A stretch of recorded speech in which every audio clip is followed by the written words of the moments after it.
வணக்கம். வாழமுருகன். சாணக்கியன் அப்படிங்கிற ஒரு ஆள் இந்த இந்தியாவில் மிகப்பெரிய சாஸ்திரம் அர்த்த சாஸ்திரத்தை எழுதினார். கௌடில்யர் எழுதிய அர்த்த சாஸ்திரம். இந்த அர்த்த சாஸ்திரம் மிகப்பெரிய தத்துவங்களை உள்ளடக்கியது. அப்படி இப்படின்னு சொல்லி இந்த பார்ப்பன பனியா கும்பல் இருக்காங்க பார்த்தீங்கல்ல, இந்த உழைக்காமல் உட்காந்து சாப்பிடக்கூடிய இந்த பார்ப்பன கும்பல் இருக்காங்க பார்த்தீங்களா, இவங்க எல்லாம் சேர்ந்து இட்டு கட்டி விட்டுருக்கக்கூடிய ஒரு கதை தான் இந்த சாணக்கியன்கிற ஒரு கேரக்டரு. அப்படிங்கிற ஒரு சாணக்கியன்கிற ஒரு ஆள் இந்த உலகத்தில் இல்லவே இல்லை. இவங்க எப்படி ராமாயணம் மகாபாரதம் அப்படி இப்படி இதெல்லாம் அந்த திரேதா யுகத்தில் நடந்தது, அதில் நடந்தது, இதில் நடந்ததுன்னு சொல்லிட்டு கதை கட்டி விடுறாங்க பார்த்தீங்களா, அந்த மாதிரி இந்த அர்த்த சாஸ்திரம் எழுதிய இந்த சாணக்கியன் அப்படிங்கிறது ஒரு பெரிய கதை. அப்படிங்கிறது தான் இப்போ நம்ம பேச போகிறோம்.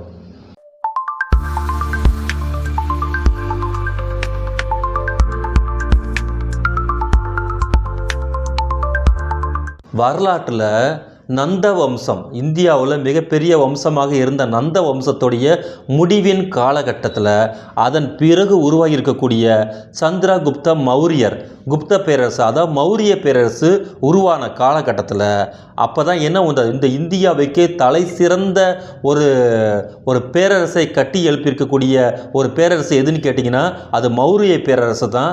அந்த மௌரிய பேரரசை ஏன் அப்படி சொல்கிறேன்னு கேட்டிங்கன்னா, சமணமும் பௌத்தமும் வந்துக்கிட்டு தலை துவங்கி இருக்கக்கூடிய அந்த பீரியடில் தான் இந்தியாவுடைய ஒட்டு மொத்தமான வளர்ச்சியுமே மிகப்பெரிய அளவிற்கு இருந்திருக்கு. எதுன்னு கேட்டிங்கன்னா அமைதியில் எவ்வளோ பெரிய பேரரசை கட்டமைச்சிருக்கக்கூடிய இந்த சந்திரகுப்த மௌரியர் போர் இல்லாத ஒரு மிகப்பெரிய ஒரு வாய்ப்பை அவர் உருவாக்கியிருக்கிறார். இதனை அடுத்து இவருடைய காலகட்டங்கள் கிமு 360, அதாவது 3ஆம் நூற்றாண்டு, கிமு 3ஆம் நூற்றாண்டு, கிறிஸ்து பிறக்கிறதுக்கு முன்னாடி 3ஆம் நூற்றாண்டில் இவருடைய வரலாறு பதிவு செய்யப்பட்டிருக்கு. ஆனால் இந்த பார்ப்பன கும்பல்கள் ஃபுல்லாக என்ன சொல்கிறாங்கன்னு கேட்டிங்கன்னா, சந்திரகுப்த மௌரியர் மிகப்பெரிய பேரரசின் ஆளுமை அப்படிங்கிறது வரலாற்றில் எங்கே பார்த்தாலும் கிடைக்கக்கூடிய காலகட்டத்தில் அந்த பேரையும் புகழையும் வந்துக்கிட்டு ஒரு பார்ப்பானுக்கு கிரெடிட் கொடுக்கணுங்கிற ஒரு அடிப்படையில் உக்காந்து நின்று படுத்துக்கிட்டு குப்புறப்படுத்திக்கிட்டு ஃபுல்லாக எழுதுன்னு ரைட்லேயும் லெஃப்ட்லேயும் எழுதி தருகிறாங்க. அந்த எழுத்து தான் அந்த எழுத்து தான் சாணக்கியன் அப்படிங்கிற ஒரு எழுத்து. அதை வந்துக்கிட்டு இடைசெருகளாக சொருகி விட்டுருக்காங்க.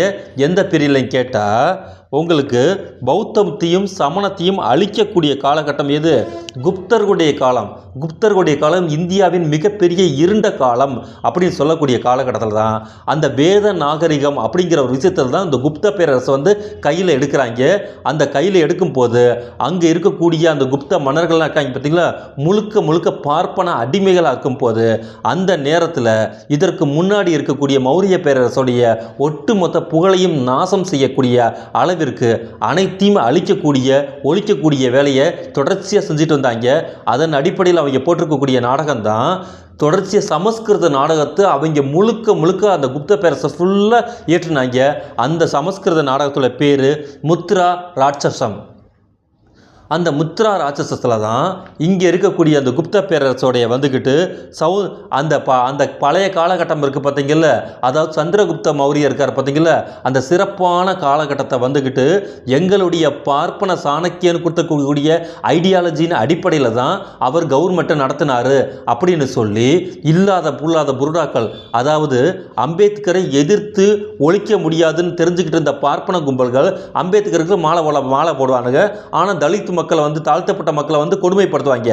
இதே வேலையை தான் அப்பயும் செஞ்சுருக்காங்க. அந்த சந்திரகுப்த மௌரியருடைய அந்த மிகப்பெரிய புகழை அழிக்க முடியாதுன்னு தெரிஞ்சுக்கிட்டதுக்கு பிறகு உள்ள புகுந்து எங்களுடைய ஆளு தான் வந்துக்கிட்டு அவருக்கு ஐடியா கொடுத்தாங்க அப்படின்னு சொல்லி இவனுக்கு புனை சுருட்டி அந்த முத்ரா ராட்சசம் நாடகத்துக்குள்ள ஃபுல்லாக இவனுக்கு கொண்டுட்டு வந்திருக்கக்கூடிய கற்பனை கேரக்டர் தான் சாணக்கியன். அந்த சாணக்கியனையும் சந்திரகுப்த மௌரியரையும் இட்டு கட்டி இவருடைய ஐடியாலஜியில் தான் இவருக்கு ஒரு இலவும் தெரியாமல் இருந்துச்சு. இவர் உள்ள புகுந்து இப்படி அப்படி செய்யின்னு சொல்லி மிகப்பெரிய அளவுக்கு அந்த கவர்மெண்ட்டை நடத்தினார். அதனுடைய நீட்சியாக தான் இந்த நேரத்தில் வந்துக்கிட்டு இந்த நாடு வந்துட்டு மிகப்பெரிய சுபிட்சமாக இருந்துச்சுன்னு சொல்லி இவனுக்கு கதையை அளந்து விட்டுருக்காங்க. ஆனால் எப்போவுமே இந்த திருட்டுத்தனமும் மொள்ள மாதிரித்தனமும் பண்ணுறவங்க கொண்டையில் தலையில் இருக்கக்கூடிய கொண்டையை மறந்துடுவாங்கன்னு சொல்லுவாங்க பார்த்தீங்களா, அந்த மாதிரி இவனுக்கு எழுதியிருக்கக்கூடிய இந்த கௌடில்யர் எழுதிய அர்த்த சாஸ்திரம்னு இங்கே ஒரு சாஸ்திரத்தை விட்டாங்க பார்த்தீங்களா, இதுக்குள்ள ஊறுப்பட்ட ஓட்டையை இருக்குது. அந்த ஓட்டையில் இவனுக்கு 1ஆம் நம்பர் புருடா அடிச்சிருக்காங்கிற விஷயத்தையே அவங்க வந்து ஒப்புக்கிட்டாங்க. அதில் என்னன்னு கேட்டிங்கன்னா, கிபி 3ஆம் நூற்றாண்டு, அதாவது ரோமானிய பேரரசு இருக்குது பார்த்தீங்கல்ல, அந்த ரோமானிய பேரரசில் இருக்கக்கூடிய அன்னைக்கு இருக்கக்கூடிய பேரரசுகளாக இருந்தால் லியோ 3ஆம் லியோ 4ஆம் லியோ அதே மாதிரி 3ஆம் கான்ஸ்டன்டைன் 4ஆம் கான்ஸ்டன்டைன் இவங்க எல்லாமே இருந்த பீரியடில் வெளியிட்டிருக்கக்கூடிய நாணயங்கள் இருக்குது பார்த்தீங்களா, அந்த நாணயத்தை கொண்டுட்டு வந்து இவனுக்கு எழுதியிருக்கக்கூடிய கௌடில்யர் எழுதியிருக்கக்கூடிய அர்த்த சாஸ்திரத்தில் புழங்கிக்கிட்டு இருந்துச்சுன்னு சொல்லி இவனுக்கு எழுதி வச்சுருக்காங்கன்னா இவங்க எவ்வளோ பெரிய அயோக்கியத்தனமானது. ஒரு நூற்றாண்டுக்கு 3 நூற்றாண்டுக்கு முன்பு கிமு 600 நூற்றாண்டுக்கு 600 வருஷத்துக்கு முன்னாடி எழுதுனதான் இவனுக்கு தான் கதையை அளக்குறாங்க. அந்த கதையில் வந்துக்கிட்டு சந்திரகுப்த மௌரியருக்கு நாங்கள் தான்டா ஐடியா கொடுத்தோம்னு சொல்கிறாங்க. அந்த புக்குக்குள்ளேயே என்ன பண்ணி வச்சுருக்காங்கன்னா, அதன் பிறகு 600 வருஷத்துக்கு பிறகு வந்திருக்கக்கூடிய கவர்மெண்ட்டில் வெளியிட்டிருக்கக்கூடிய காசை பற்றி இவனுக்கு எழுதுறானுங்கன்னா என்ன டைம் மிஷினில் ட்ராவல் பண்ணிட்டு இருந்து எழுதுனானுங்களா? அப்போ இது எவ்வளோ பெரிய ஒழுசத்தனம், அயோக்கியத்தனம். இது இல்லாமல் யுவாங் சுவாங் எழுதியிருக்கக்கூடிய பட்டு சாலை அப்படிங்கிற விஷயத்தை சீன யாத்திரை வந்துக்கிட்டு அவருடைய புக்கில் பதிவு செய்யப்பட்டிருக்கக்கூடியது. இதனுடைய காலகட்டம் வந்து கிபி வந்துட்டு 3ஆம் நூற்றாண்டு. அதை பற்றின தகவல்களையும் குறிப்புகளையும் வந்துக்கிட்டு எதில் எழுதி வச்சுருக்காங்கன்னு கேட்டிங்கன்னா இந்த அர்த்த சாஸ்திரத்தில் எழுதி வச்சுருக்காங்கன்னா, இப்போ என்ன இவர் என்ன 1000 வருஷம் உயிரோடு வந்தாங்களா? அப்போது குறிப்பிட்டு பார்க்க போனோம்னா இந்த புத்தகம் குறிப்பு கரெக்டாக 1000 வருஷத்துக்கு முன்னாடி தான் எழுதப்பட்ட ஒரு புனை சுருட்டு, ஒரு நாவல், இன்னும் என்ன வேணாலும் இதுக்கு வச்சுக்கலாம். அப்படி இருக்கக்கூடிய ஒரு இந்த பார்ப்பன லாபியை அடிக்கிறதுக்காக எழுதப்பட்ட இந்த புக்கை எதை புனிதம் பண்ணுறாங்க பாருங்க கேட்டிங்கன்னா, வரலாற்றோடு சேர்த்து புனிதம் பண்ணுறது இவனுங்களுடைய முக்கியமான வேலை. என்னன்னு கேட்டிங்கன்னா, முதல் வேலை வரலாற்றை முழுமையாக அழித்து ஒழித்தல். லைப்ரரி ஃபுல்லாக அடித்து நொறுக்க வேண்டியது இவங்களுடைய வேலை. என்னன்னு கேட்டிங்கன்னா, ஹிட்லர் என்ன பண்ணான்னு கேட்டிங்கன்னா, கவர்மெண்ட்டுக்கு வந்து உட்காந்த உடனே ஜெர்மனில் இருக்கக்கூடிய அத்தனை லைப்ரரிஸுமே அடித்து நொறுக்கி தீக்கிரை வச்சான். அதே மாதிரி இந்த மஹிந்தா இருக்கான் பார்த்தீங்கல்ல, இலங்கையில் இருக்கக்கூடிய பாசிஸ்ட் மஹிந்தா வந்தான் பார்த்தீங்கல்ல, வந்தவொடனே அவன் பண்ணக்கூடிய வேலை என்னன்னு கேட்டுட்டிங்கன்னா, அங்கே இருக்கக்கூடிய யாழ் பல்கலைக்கழகம் இருக்குது பார்த்தீங்கல்ல, அதை ஃபுல்லாக தீ வச்சு கொளுத்துனாங்க. இந்த பௌத்தர்களும் இந்த பார்ப்பனர்களும், பௌத்தர்கள்னால் பௌத்தத்தை மதமாக மாற்றியவர்கள், அதாவது ஹீனயானம் மகாயானம். ஹீனயானம்ங்கிறது புத்தரை வந்துக்கிட்டு கொள்கைகளை பின்பற்றுவது. இப்போ நாம் பின்பற்ற பார்த்தீங்கன்னா தந்தை பெரியாருடைய கொள்கை, ஆனால் அம்பேத்கரை கொள்கை, இவங்களை வந்து கொள்கைகளை மட்டும் அவங்களோட கான்செப்டை நம்ம வந்து ஃபாலோ பண்ணுறது. ஆனால் பெரியாரை கடவுளாக மாற்றுவது, ஆனால் அம்பேத்கரை கடவுளாக மாற்றுவது, இந்த கடவுளாக மாற்றுவதுடைய வேலை என்னன்னு கேட்டிங்கன்னா ஆர்எஸ்எஸ் காரம் பண்ணக்கூடிய வேலை. அப்படி கடவுளாக மாற்றியது எதுன்னு கேட்டிங்கன்னா பௌத்தம், இங்கே இலங்கையில் இருக்கக்கூடிய பௌத்தம். அப்போ அவங்க பண்ணக்கூடிய வேலை என்னன்னு, இங்கே வரலாறுன்னு ஒன்று இருந்தால் அந்த வரலாறு ஒவ்வொரு முறையும் திரும்ப திரும்ப பேசப்பட்டுக்கிட்டே இருக்கும், அதனால் இந்த வரலாற்றை ஒழித்து விடுவோம் அப்படின்னு அங்கு யாழ் பல்கலைக்கழகத்துக்கு குண்டு வச்சாங்க. அதே மாதிரி ஜெர்மன் மொழியில் இருக்கக்கூடிய அனைத்து இந்த உலகத்திலே மிக அற்புதமான கண்டுபிடிப்புகளாக இருக்கக்கூடிய பழைய வரலாற்றை ஃபுல்லாக தீ வச்சு கொளுத்திட்டா இந்த ஜெர்மனில் இருக்கக்கூடிய ஹிட்லர். அதே மாதிரி இந்த பாசிச கும்பல்கள் வந்த உடனே வரலாற்றை அழித்தல், அதுக்கப்புறமேட்டுக்கு அழிச்ச இடத்துல எல்லா இடத்துலையும் என்னது வரலாற்றை புதுப்பித்தல். எப்படி புதுப்பித்தல்? இந்த பார்ப்பனியத்தை வச்சு புதுப்பிக்கிறது. அதன் அடிப்படையில் இந்த அர்த்த சாஸ்திரம் எழுதிய கௌடில்யர் எழுதிய அர்த்த சாஸ்திரம் ஆதிக்கும் அந்தத்துக்கும் ஊசல் ஆடிக்கிட்டு இருக்கு. 600 வருஷத்துக்கு முன்னாடி ஆரம்பிச்சது 600 வருஷத்துக்கு பின்னாடி வந்து முடியுதுன்னா இந்த ஆள் என்ன 700 வருஷம் உயிரோட இருந்தானா அப்படின்னு கேட்பாங்களா? கேட்க மாட்டாங்களா? அதெல்லாம் நீங்கள் எதையுமே கேட்கக்கூடாது. ராமாயணத்தில் வரக்கூடிய கதாபாத்திரத்தில் சரையு நதிக்கரையில் தான் சீதா பிறந்துச்சு, அவங்க அம்மா பிறந்துச்சு கதை விடுவாங்க. இந்த இடத்துல தான் ராமர் செத்து போனார்னு கதை விடுவாங்க. அந்த இடத்துல ராமர் பிறந்தார்னு கதை விடுவாங்க, அங்கே கோயில் கட்டுவாங்க. வரலாற்றில் இருக்கக்கூடிய அந்த பாபர் மசூதியை வந்துட்டு உயிரோடு வரலாறாக இருக்கக்கூடிய பாபர் மசூதியை இடிப்பாங்க. ஆனால் கற்பனை கதையாக இருக்கக்கூடிய ராமாயணத்தை உருப்பெற்று இங்கே தான் பிறந்தாருன்னு சொல்லுவானுங்க. எதையுமே இங்கே நம்ம கேள்வி கேட்கக்கூடாது. கேள்வி கேட்டால் நம்ம ஆன்டி இண்டியன் இந்த ரேஞ்சில் வச்சுட்ருக்கு. இப்போ புதுசாக இவங்க எல்லாருமே வந்து ஒரு ட்ரெண்டிங் பண்ணிக்கிட்டு இருக்காங்க. இந்த அர்த்த சாஸ்திரம் அப்படிங்கிற ஒரு விஷயத்தை இந்த பார்ப்பன கும்பல்கள் ஃபுல்லாக பண்ணிகிட்டு இருக்காங்க. இதுக்குள்ளே போய் பார்த்தோம்னா இவனுக்கு பண்ணியிருக்கக்கூடிய வேலை என்னன்னு கேட்டிங்கன்னா, சமணமும் பௌத்தமும் தலை துவங்கி இருந்தது.